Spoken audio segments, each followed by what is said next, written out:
RKB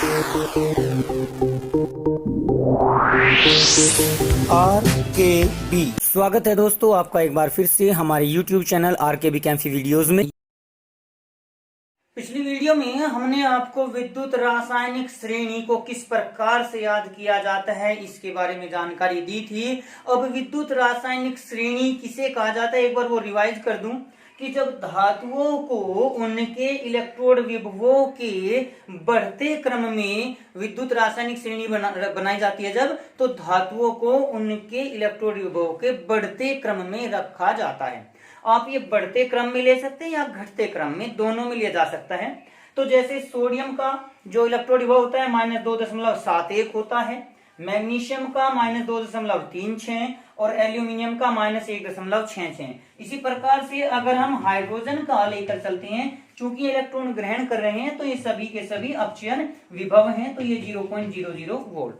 last video में आपको बताया गया था कि यह श्रेणी हाइड्रोजन को ही आधार मानकर बनाई गई है। हाइड्रोजन इलेक्ट्रोड जो होता है वो मानक इलेक्ट्रोड होता है। अब हमारी विद्युत रासायनिक श्रेणी को याद करने का तरीका तो पिछली वीडियो में था ही, हमें इनकी आवश्यकता नहीं पड़ती। अगर इनकी आवश्यकता पड़ती है तो हमें विद्युत रासायनिक श्रेणी टेबल के रूप में मिल जाती है। लेकिन कुछ क्वेश्चंस ऐसे होते हैं कि जिनमें हमें इन धातुओं का क्रम याद रखना पड़ता है, और उस क्रम को याद रखने के लिए आपको वो 4 लाइनों की कविता जो पिछली वीडियो में बताई थी वो आपको याद करनी होगी। तो आज की वीडियो में हम इससे आगे का टॉपिक लेकर चलते हैं। वो टॉपिक है विद्युत रासायनिक श्रेणी के अनुप्रयोग, एप्लीकेशंस ऑफ इलेक्ट्रोकेमिकल सीरीज। अब इसके अनुप्रयोग क्या क्या हो सकते हैं, किस प्रकार से हम इस विद्युत रासायनिक श्रेणी का प्रयोग कर सकते हैं। तो सबसे पहला जो पॉइंट लेकर चल सकते हैं वो यही है क्रियाशीलता का क्रम। क्रियाशीलता का क्रम, ऑर्डर ऑफ रिएक्टिविटी, यानी कौन सी धातु ज्यादा क्रियाशील होगी, कौन सी धातु कम क्रियाशील होगी। तो विद्युत रासायनिक श्रेणी के अनुसार जो पहले उपस्थित धातु है, यानी जो हमने बढ़ते क्रम में इसको लिखा है, तो जो ऊपर स्थित धातु है वो नीचे स्थित धातु से अधिक क्रियाशील होती है बाद वाली धातु से।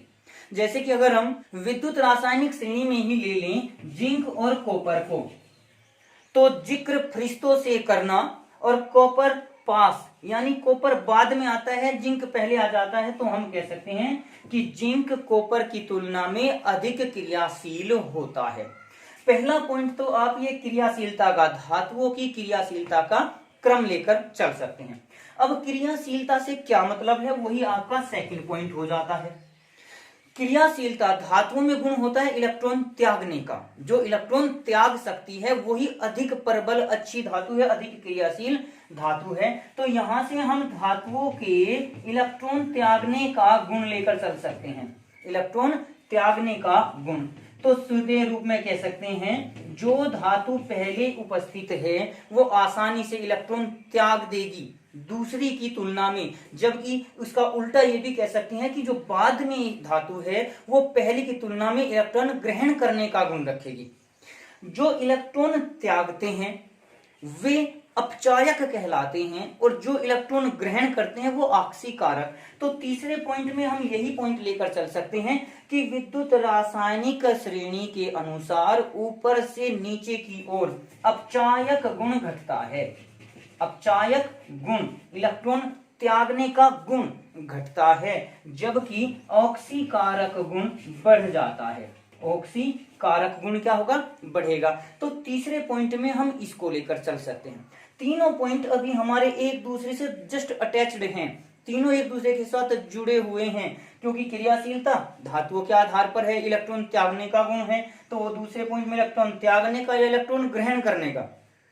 अगर हम जिंक और कॉपर की ही बात करें, यहां पर भी इनको लेकर चलें, तो जिंक ज्यादा क्रियाशील है, यानी ये धातु इलेक्ट्रॉन त्यागने का गुण रखेगी।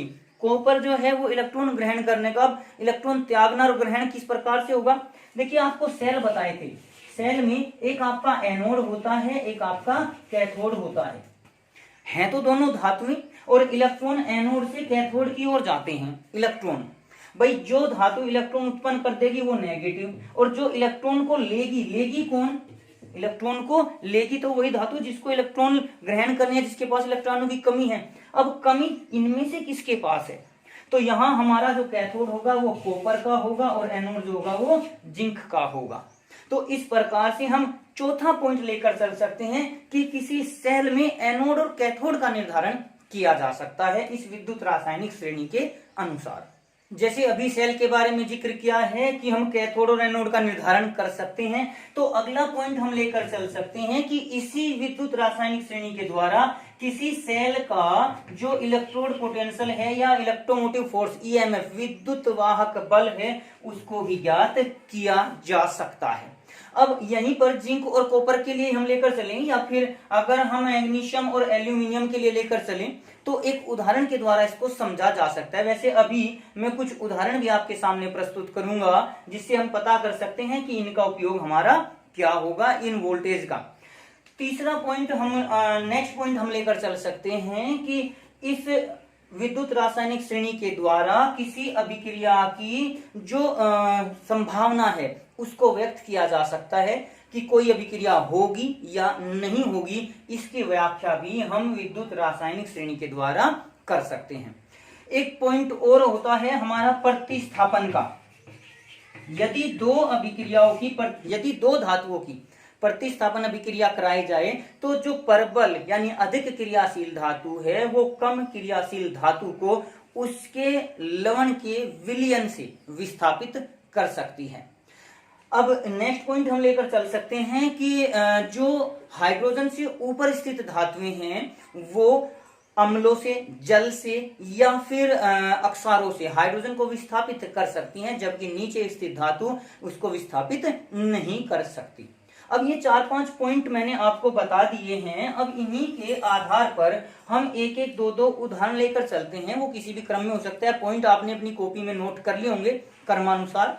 अब उनमें से एक एक का उदाहरण, जैसे सबसे पहले हम लेकर चलते हैं कि क्या कोई अभिक्रिया संभव है या नहीं, इसका निर्धारण हम किस प्रकार से करते हैं, और इसी के साथ साथ किसी भी सेल का ईएमएफ किस प्रकार से कैलकुलेट करते हैं, दोनों एक ही बात होंगी।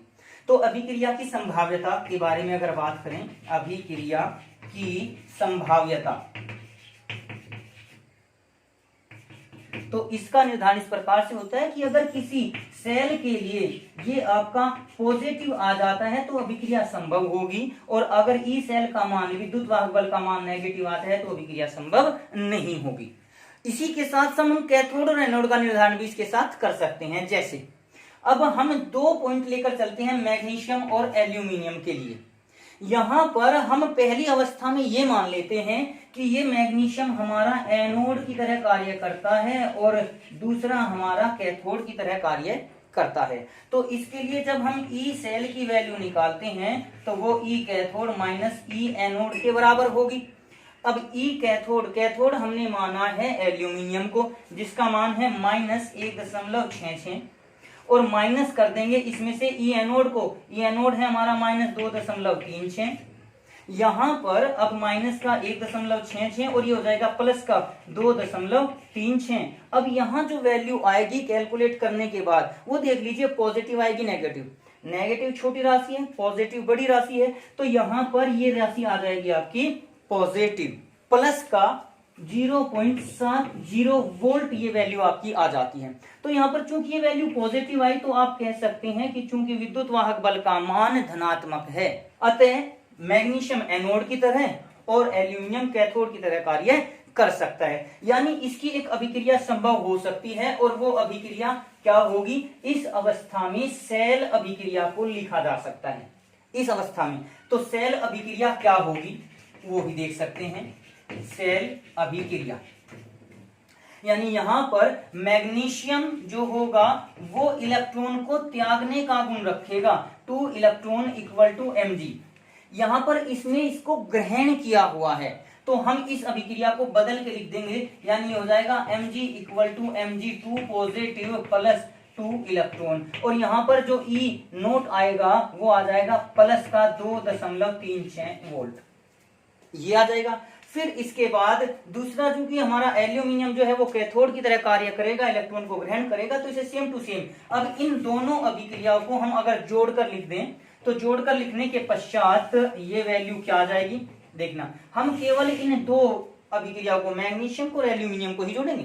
तो यहाँ पर ये हो जाएगा आपका magnesium plus aluminium 3 positive equal to, अब यहाँ पर एक बात आपको देखनी है, यहाँ 3 इलेक्ट्रॉन है और यहाँ 2 इलेक्ट्रॉन है, तो पहले आप इनमें इलेक्ट्रॉनों की मल्टीप्लाई कर लेंगे, बराबर कर लेंगे, यहाँ 3 की और यहाँ पर 2 की। हम केवल इधर की वैल्यू ले रहे हैं, अभी एनोड वगैरह की, कैथोड की जो वोल्टेज की वैल्यू है विभव की वो नहीं ले रहे। तो यहाँ डायरेक्ट कीजिए, ये आपका एल्यूमिनियम प्लस Mg2 पॉजिटिव हो जाएगा। तो ये आपकी एक सेल अभिक्रिया हो जाएगी जो एल्यूमिनियम और मैग्नीशियम के द्वारा बनी हुई होगी। तो इसी प्रकार से हम किसी सेल का निर्धारण भी कर सकते हैं। अगर हम इसकी उल्टी अभिक्रिया करा के देखें, एग्जाम में आ जाए कि क्या ये अभिक्रिया संभव है, क्वेश्चन दे दिया मैग्नीशियम MgSO4 प्लस एल्यूमिनियम और इक्वल टू ये कह दिया Al2SO4 थ्राइस प्लस मैग्नीशियम, क्या ये अभिक्रिया संभव है? तो अब यहाँ पर इस अभिक्रिया को 2 प्रकार से बता सकते हैं। जैसे अभी मैंने यहाँ पर आपको विभव के मान दिए हुए थे, तो आप विभव के अनुसार बता सकते हैं। देखिए यहाँ पर Mg2 पॉजिटिव, MgSO4 जो है वो Mg2 पॉजिटिव Mg में बदल रहा है, यानी वो इलेक्ट्रॉन ग्रहण कर रहा है और इलेक्ट्रॉन ग्रहण करने का कार्य होता है एनोड का। तो इसका मतलब अब की बार ये एनोड की तरह काम करेगा और एल्यूमिनियम कैथोड की तरह काम करेगा। तो जो ई सेल है, अब की बार उस ई सेल की वैल्यू आ जाएगी आपकी -2.36 और उसके बाद माइनस करके इसको घटा देंगे -1.66 से 1.66, जो कि आपकी नेगेटिव 0.70 वोल्ट आएगी। नेगेटिव आने के कारण यह अभिक्रिया संभव नहीं है।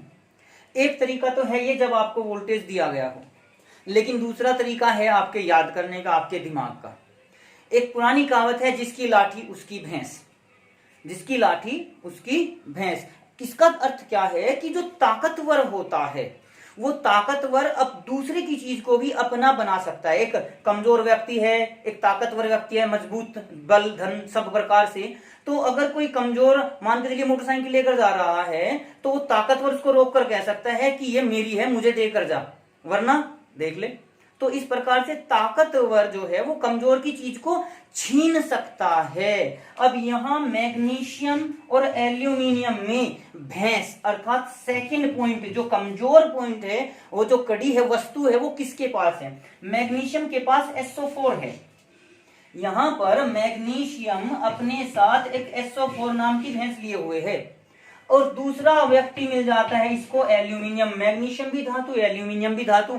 अब ये SO4 यानी वो भैंस किसके पास रहेगी? जो ताकतवर है, वो छीन कर ले जाएगा दूसरे के पास से। अब यहां देख लीजिए, अगर आपके विद्युत रासायनिक श्रेणी याद हो तो आप देख सकते हैं कि कभी नाराज मत होना, मग पहले आ जाता है और फिर अलग, फिर उसके बाद आता है अलग मंजिल, यानी एल्यूमिनियम उसके बाद आता है। तो मैग्नीशियम पहले आ रहा है, एल्यूमिनियम बाद में आता है। इसका अर्थ है कि magnesium is more reactive than aluminium.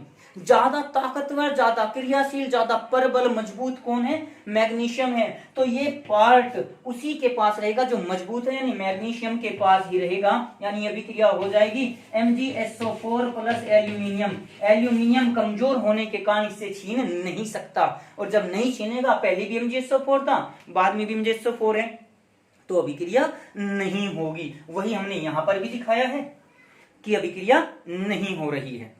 इसके पश्चात अगर हम इसी अभिक्रिया को पलट कर लिख लें, दूसरे तरीके से देख लें कि Al2SO4 थ्राइस प्लस Mg, क्या ये अभिक्रिया संभव है?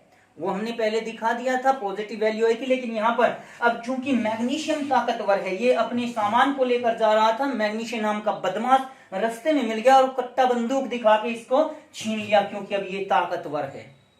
तो मजबूत या परबल अधिक क्रियाशील। अब इसका आप आंसर कैसे लिखोगे? कॉपी में तो कट्टा बंदूक तोप का जिक्र नहीं करेंगे, वहां कैसे लिखेंगे इसका आंसर अगर आपको वोल्टेज नहीं दिया हुआ है? तो आप लिखेंगे चूंकि विद्युत रासायनिक श्रेणी में मैग्नीशियम एल्यूमिनियम से ऊपर स्थित है, अर्थात यह ज्यादा क्रियाशील है, जिस कारण यह एल्यूमिनियम से सल्फेट आयनों को विस्थापित कर देता है, यानी अभिक्रिया पूर्ण हो जाती है, अभिक्रिया संभव हो जाती है। इस प्रकार से आप इसके बारे में लिख सकते हैं। तो हमने कैथोड एनोड का निर्धारण किस प्रकार से किया जाता है वो दिखा दिया, आपका विद्युत वाहक बल कैसे ज्ञात किया जाता है वो बता दिया, और किसी अभिक्रिया की संभाव्यता कैसे की जा सकती है वो बता दिया। अब एक और था कि इनकी जो क्रियाशीलता है हाइड्रोजन के रेस्पेक्ट में किस प्रकार से निर्धारित की जाती है, एक बार उसके भी उदाहरण देख लेते हैं। अब हाइड्रोजन के रेस्पेक्ट को समझाने के लिए मैंने यहाँ पर 4 धातुएं लिखी हैं। अब इनके साथ अगर हम जल की अभिक्रिया कराते हैं तो उसका प्रभाव किस प्रकार से होता है, हमें ये देखना है। पॉइंट में आपको बताया था कि जो हाइड्रोजन से ऊपर स्थित धातुएं हैं वो हाइड्रोजन को हटा देती हैं जल से, अम्लों से और अक्षारों से भी। जैसे यहाँ पर हम सोडियम के साथ रिएक्शन करते हैं तो ये Na2O और प्लस H2 बना देती है। वैसे एक्चुअल में NaOH बनता है, लेकिन हम शॉर्ट में लिख रहे हैं, फिर भी समझाने के लिए एक तरीका सा लेकर चल रहे हैं। मैग्नीशियम इसके साथ रिएक्शन करेगा तो MgO प्लस हाइड्रोजन बना देगा, और Fe इसके साथ रिएक्शन करेगा तो Fe2O3 बना देगा और प्लस H2 निकाल देगा। लेकिन यहाँ पर ये अभिक्रिया ही नहीं होती। अब क्यों? इसका कारण यह है कि कॉपर विद्युत रासायनिक श्रेणी में हाइड्रोजन से नीचे स्थित है, यानी कम क्रियाशील है, जिस कारण वो हाइड्रोजन को विस्थापित नहीं कर पाता। लेकिन अब इनकी क्रियाशीलता का क्रम भी थोड़ा सा पहचाना जा सकता है जल के द्वारा। किस प्रकार से? सोडियम सबसे ज्यादा क्रियाशील होता है, इसलिए ठंडे जल के साथ भी अभिक्रिया कर लेता है, ठंडे जल के साथ भी। मैग्नीशियम जो होता है वो इतना ज्यादा क्रियाशील नहीं होता कि सोडियम की तरह जल से आसानी से हाइड्रोजन को निकाल दे, तो ये गर्म जल के साथ क्रिया करता है। लेकिन आयरन जल वाष्प के साथ ये अभिक्रिया देता है। और यहाँ पर देखिए इनकी ऊर्जा तो अलग है ही, लेकिन ठंडा, गर्म और जल वाष्प इस अवस्था परिवर्तन के साथ साथ जल की ऊर्जा अवस्था भी परिवर्तित होती है, जल की ऊर्जा भी बदल जाती है। तो यहाँ पर हम बता सकते हैं कि क्रियाशीलता का क्रम जो है वो ऊपर से नीचे की ओर बढ़ता हुआ चला जाता है विद्युत रासायनिक श्रेणी में। अपचायक अक्षमता और आक्सीकारक अक्षमता का भी उदाहरण हम इसी प्रकार से ले सकते हैं कि अगर हम मैग्नीशियम और सोडियम की, केवल इन दोनों की क्रिया कराएं, मैग्नीशियम और सोडियम, इन दोनों का इलेक्ट्रोड बनाया जाए। इलेक्ट्रोड तभी बनेगा जब इन धातुओं के लवण का विलयन भी होगा। यानी इसमें 2 कंडीशन हो सकती है, एक बार तो मैग्नीशियम धातु सोडियम आयन होंगे, दूसरे में मैग्नीशियम आयन और सोडियम धातु ली जा सकती है।